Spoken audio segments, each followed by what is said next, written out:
Hello and welcome to Racing to Win. This is Hong Kong's twice weekly preview show, and being midweek, that means we're going to be looking at Happy Valley on this upcoming Wednesday night. Joined on the panel today by Paul Lally and Tom Wood. And Tom, somewhat of an open program. There's a few progressive horses, including Lucky Swainess going around in the last, who was very impressive on debut. He certainly was, Mark. Hello to you and hello everyone. Yes, Lucky Swainess was pretty impressive, all right. I know he had the run on the trail, but he really extended on them over the final stages. So I think he's a strong chance in the race. Hard to go past as well, Tornado Phantom, the way he has been racing. And a new horse in the race called Ace One, a little bit worried about his form that he's bringing overseas, but he's had 2 trials here, but really good race that last race. He's a 2-time winner at Tamworth as Ace One over the 1200 and 1200 metres at Eagle Farm, and permission has been granted for that horse to wear blinkers, as he did wear in those 3 wins in Australia. That was news from the stewards yesterday. Paul Lally joins us as well. The weather's warmed up, Paul. Have we got any jackpots to keep the Wednesday night warmer also? No, we haven't actually. There's no jackpots to speak of at all, but as Tom alluded to, there's really open fields throughout the card. There's nothing that's really sort of stands out, as a short price favourite. Be a couple in the 2 to 3 range, but that's about it, I think. All right, we're going to have a closer look at a couple of races here on Racing to Win, but firstly the meeting details for Wednesday night. It's meeting 50 for the season, 9 turf races, all on the A course, and the first is at 6:45 with a Class 3. We've got 2 Class 3s to preview here. The Baker Handicap ×2, both over the 6 furlong distance. Race number 8 is the first we look at, in Decisive 12. Big effort from barrier 10 last time, and he draws the same gate again. Atala Big Yield carries £3 less. He was slow out. High Rise Soldier carries £3 more for his second career win over course and distance last time. Namjong Sings gets a £3 claim for Jerry Chow.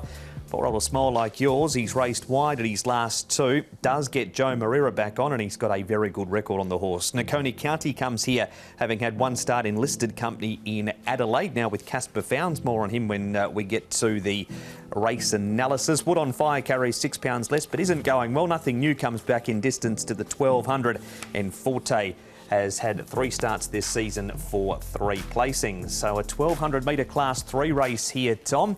We're going to have a look at the speed map now, and with Decisive 12 drawn 10, they've written him forward, they've written him back.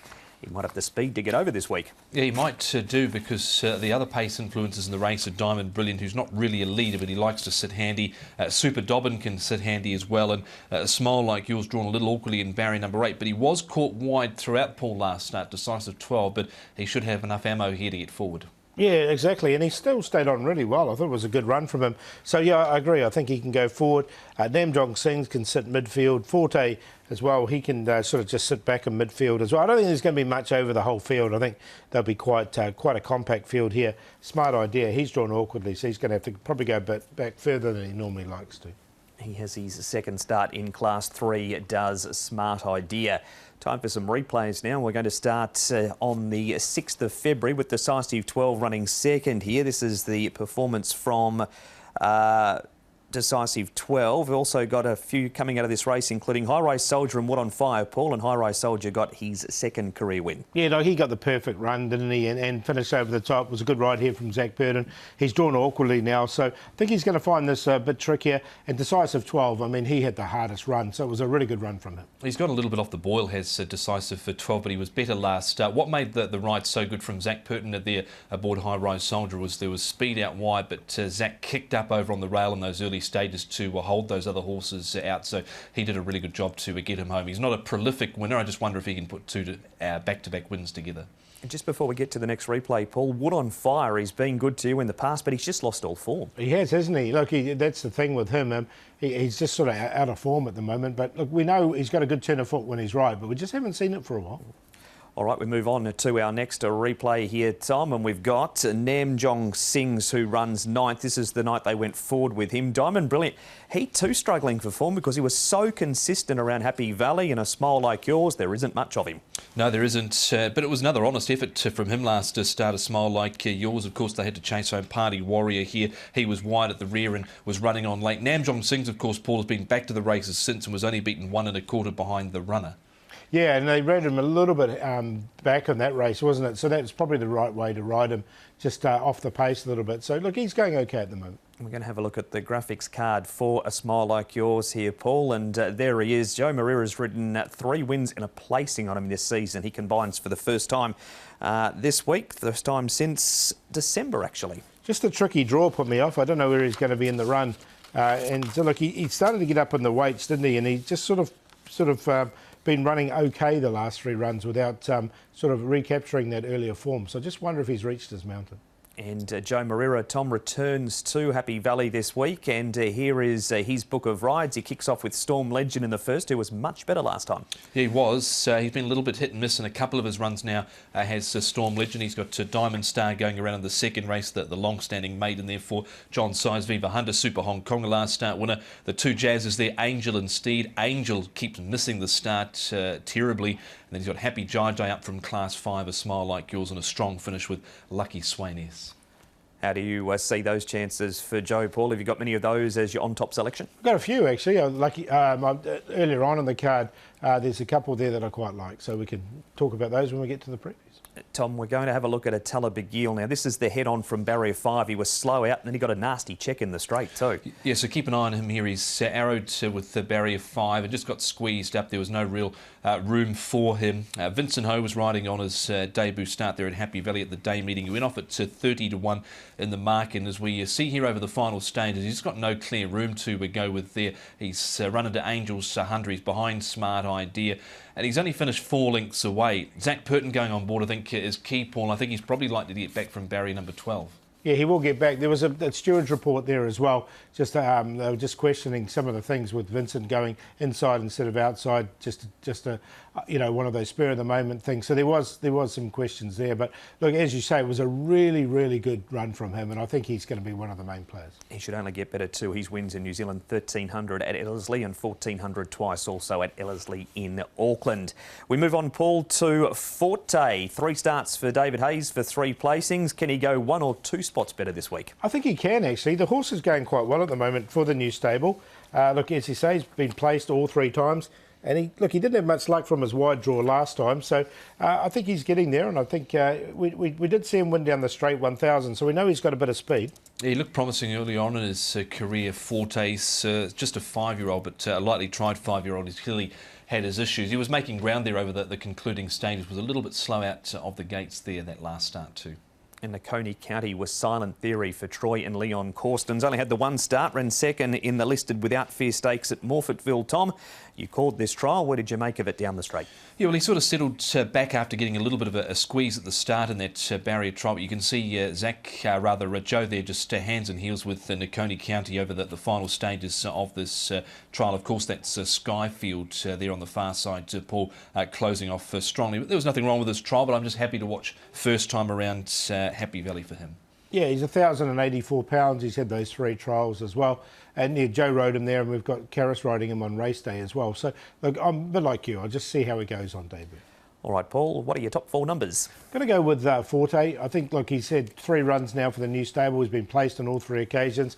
And the horse is going quite well at the moment. He was a little bit slow out last time, but from barrier 6, he'll be able to get himself into a nice enough position. Attella Begil was very unlucky on that debut run, as we saw. There's plenty more to come from him. He got back last time. He's drawn wide, so he'll get back once again. He's in there for second. A decisive 12, just got off the ball slightly, but a lot better run for him for second. He just has to carry these big weights all the time. That's the thing with him. And look, Smart Idea, I've got him in for 4, Smart Idea. He's up into class 3 here, and he's had that 1 run where he ran 7th. Didn't get all the favours there, but look, I think from his wide draw, he'll go back. I can see him running on towards the back for a little bit of the prize money, but only on a minor line for Smart Idea. 11, 3, 1 and 12. We go with Attella Begil here on top, number 3. I'm not sure what sort of price he's going to come up at for David Hall and Zach Purton. He is drawn wide. He'll be back in, I think, finishing off strongly at the end, provided he gets some clear air.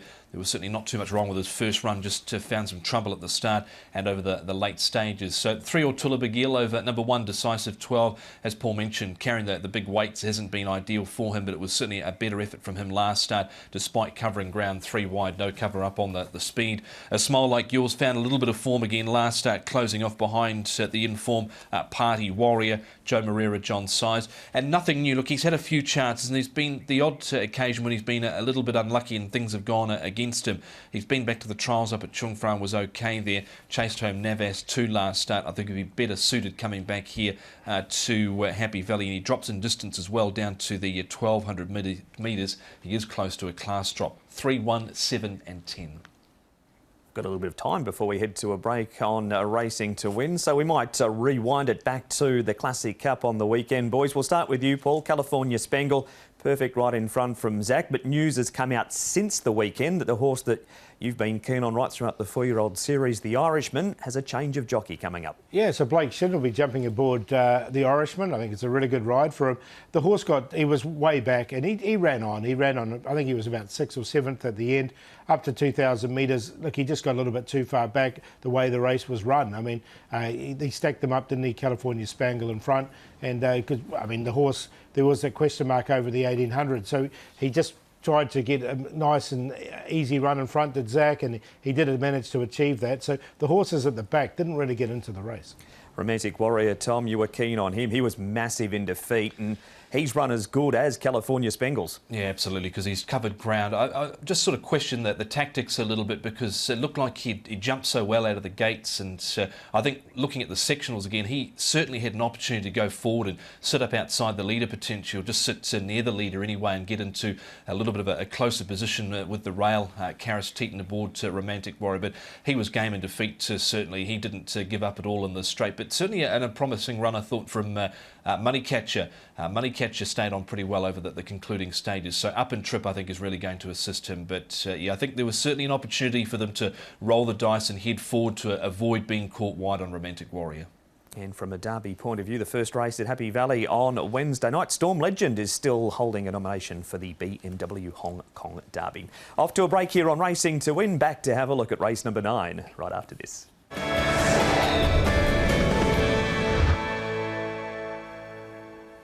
Welcome back. You are watching Racing to Win. This is Hong Kong's twice weekly preview show. We're looking at Happy Valley and the Wednesday night's meeting. We previewed race number 8, so we can move on now to the final event, the 9th over the 1200 metre second division of the Baker Handicap. It is Shining Jim, top of the book. His 1200 metre Happy Valley win was off a rating 80 with 133 pounds, so pretty similar conditions for him. Toronto Phantom carries an extra 5 pounds for his last start win. Magic Phoenix, he's had a stable change. Peter Ho across to Jimmy Ting, who's given him the 3 trials. Classic Posh has been back to the trials, kind of cool. He's coming back in trip from the 1650 to the 1200, where he's a 3-time course and distance winner. Ace 1 was Levi Storm for Cody Morgan, 2-time winner at Tamworth, and also Eagle Farm will wear blinkers. Prance Dragon carries 2 pounds less than the second behind Toronto Phantom. Both Happy Daily and Lucky Swainess, they both come up into Class 3 for the first time. And there will be plenty of focus, Tom, on the speed map around Lucky Swainess, who got a beautiful trip last time. Where's he expected to be this week? Yeah, well, he's drawn barrier number 5, so he should get a nice run through and be able to jump and run and get into a good position. And the horse that's drawn in barrier number 6 next to him is Magic Phoenix. Now, he's shown a little bit of speed in his barrier trials. Paulie sort of jumped well and then sat third, but he was much improved in that trial and looks tricky for Resolute with Jerry Chow. Yeah, he's just not in good form at the moment, Resolute. Ace 1 is the newcomer. He's had 2 trials to get him ready. He did, when he won his race at Eagle Farm, he slightly missed the start, but then he looped the field and got into a really good position. So he's got a bit of speed. Classic Posh can sit a bit handy. And I thought Brilliant Pioneer, he led in his races in New Zealand before he got here and has trialled well at Happy Valley. So he's one that could be a little bit closer than he was on debut. And that horse right there that will get galloping, Toronto Phantom, is where we are going to start. Firstly, Zach Purton rides for John Size. The grey's been in good form, and this is what Zach told Nick via Zoom early this morning.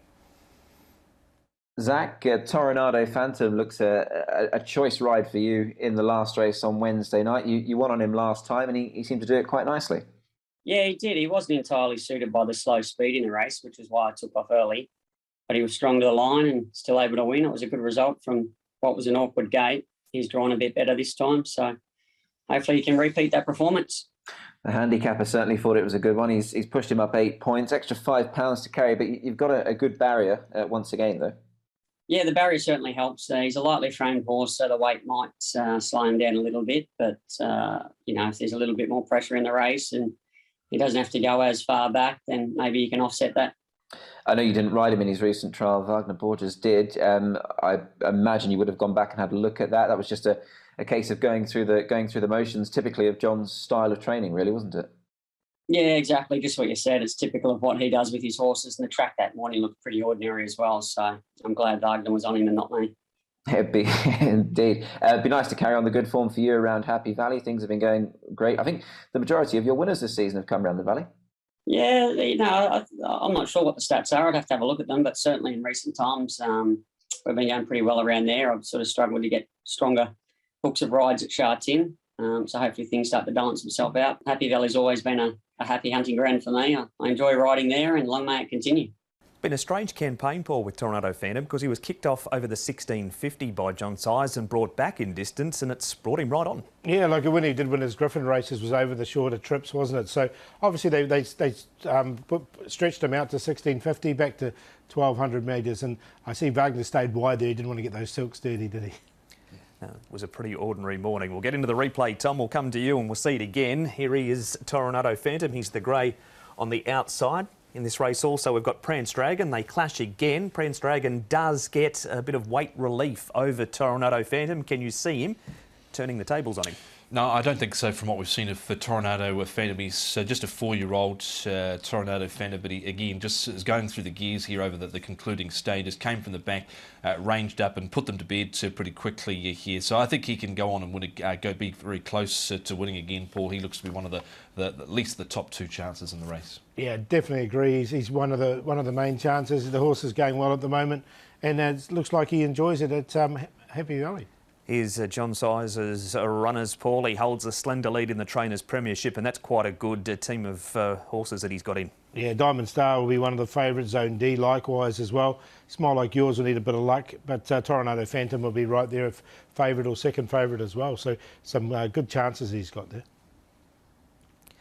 All right, Tom, we move on to our next replay. This is a horse you've had some time for, Shining Gem. Now, he does come in at the top of the weights here with 133 pounds. The Hulk is the other horse in this race that we're going to focus on. He's way back in the field there. But how did you see Shining Gem's chances in this field? Yeah, I thought he had every chance last start. He had a good run in the one back, one out position. You can see him starting to loom up here sort of at the 200 or so, and he just battled on after that. He is well rated. His last win came off 87. He's marked here on 79, and he has won course and distance in the past. So I'm willing to keep him safe here, Paul. Yeah, look, I haven't got him in, but look, he did hit the line nice enough here for 4th, didn't he? He's just drawn a little bit wide, so I wonder if they'll just go back. He might be just a little bit further back than he'd like to be. Harry Bentley takes the ride for Rick Yu on him. Now, a couple to look at down the bottom of the book, and we start with Happy Daily, who's had the 9 starts. He's had all of them in lower grades. He's off a 3rd behind Maximise Heart last time. Now, there he is there, Happy Daily, Paul, with the winner, Maximise Heart, getting an inside run. And we'll go again, that's Maximise Heart there. And Sparky Star, who runs 2nd to his inside. So they've been able to cut the corner, whereas Happy Daily was forced wide and around them. Yeah, so he's coming to Happy Valley for the first time on race day as Happy Daily. But the horse is coming here in career best form. He's won 2 of his last 3. And he's drawn wide. He'll get back. I think he'll be running on. Look, I've got him on a very minor line. I just wondered about him coming back in trip from the 14 to the 1200 metres and to Happy Valley for the first time without a trial. Barry 11's not easy, especially over the 1200 metres. Back on the A course, of course, so there is a longer run to that first turn. He's moved into that race really well, but I just wonder there's a few things I think against him this time. And finally, Tom, you'll make a strong case for Lucky Swainess. That is him there in behind Inestimable. Fireballs outside him. The horse to take note of is Spicy Grill, who comes out of this race as well. And Spicy Grill, who's actually right behind Lucky Swainess in there, he's a noted 1200 metre winner, and he couldn't go with the first starter. No, look, he had a really good run in the trail with this horse, Lucky Swainess, and I think he's going to be up somewhere near the pace this time round. But look, I don't think the run in the trail flattered him at all, because once he hit the gap at about the 200 metres, he exploded away from them and was very easy at the line pull. 115 pounds on his back makes him very dangerous. It was a strong debut. Yeah, really good debut. He's up in grade and second up. I suppose they're the little queries, but look, he had the perfect run and he made use of it. But he, as you say, he did win with a bit of class. Can he do it again, Paul? I've got him in there for second. I think. Look, he's going to run well. There's no question. But I've got one a real roughie here. He's the outside of the field. He had some good form in New Zealand, Brilliant Pioneer, and he's trialled well here at Happy Valley. So at the price, I want to take a chance with him. Lucky Swainess, Tornado Phantom, the obvious ones. Happy Daily for fourth. 10, 12, 2 and 11. I think Lucky Swainess with the light weight on his back can win again. Joe Moreira rides ahead of Tornado Phantom, Shining Gem. And I think there's been some improvement from Magic Phoenix now in the Jimmy Ting stable. So 12, 2, 1 and 4. That's race number 9. There are 7 races before the 2 we've previewed here. Paul, who are some of those winners? Yeah, like earlier on in the card, we've got a couple of small fields to start with. I thought Presence can improve on his run so far. Diamond Star is another horse who's, look, he's getting down on the ratings, but he's due a win. Viva Hunter with blinkers on with a light weight. I think he can go a bit of a race as well. Perfect Peach was a really good run. He improved a lot from start 1 to start 2. And Lucky Archangel should get the good run. And you can see a breakdown in each of those races on the website hkjc.com. Click on audio and video for race-by-race analysis. It's that time of the show, Paul. We need your best bet, your long shot and your play, please. Yeah, going to go with Lucky Archangel. Just think this horse is going to get the perfect run and be really tough to beat with Zach Purden aboard. And Brilliant Pioneer, lightweight. He's put on 16 pounds. He's thrived since his debut run. He's a massive price. He's the each-way play, and the QQP in that race with the 2 obvious ones, 2, 10 and 12, Tornado Phantom, Brilliant Pioneer, Lucky Swainess. Best in the last with Lucky Swainess, race 9, number 12, Joe Moreira, Manfred Mann. The value comes up in the previous race, or Tully Begil, not sure what sort of price he'll come up. David Hall, Zach Purden, and the play in race 6, Regency Star, Lucky Archangel, Joyful Genius. Sticking with my fave, Stormtrooper, he's put on 14 pounds, he draws 2, and there should be plenty of speed in the race. Magic Phoenix, who's joined the Jimmy Ting stables, had 3 trials. His last, he ran second behind Lightning Bolt, and the play in race 5 at QQP, Gallant Waking, Stormtrooper and Blissful Star. That has pretty much been racing to win, Tom. Before we say goodbye, dual course racing coming up at Sha Tin on Sunday. Yeah, looks like a good solid card of 10 races coming up there at the weekend, so looking forward to it. Yeah, it should be some good racing both on Wednesday night and on the weekend. That's been Racing to Win. See you at Happy Valley for a 6:45 start. Bye-bye.